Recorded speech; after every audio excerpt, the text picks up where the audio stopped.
ano rin ang prinsipyo o pananalig ng mga tunay na lingkod ng Panginoong Diyos sa panahong Kristiyano? Ganito ang mababasa natin sa unang Korinto 10:13. Wala pang pagsubok na dumating sa inyo na di dinanas ng lahat ng tao.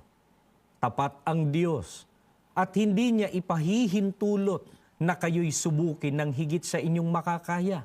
Sa halip, pagdating ng pagsubok, bibigyan niya kayo ng lakas upang mapagtagumpayan iyon. Kapatid na Kristiyan at mga kaibigan, ang nagpapatapang at nagpapatatag po sa mga tunay na lingkod ng Diyos tulad ni Job, kaya may positibong pananaw sa buhay, ay ang pagkaunawa na ang mga challenges sa buhay o ang mga pagsubok ay hindi po maiiwasan. Kaya sa halip na igupo ng mga ito, ay dapat matutuhan itong harapin at tanggapin.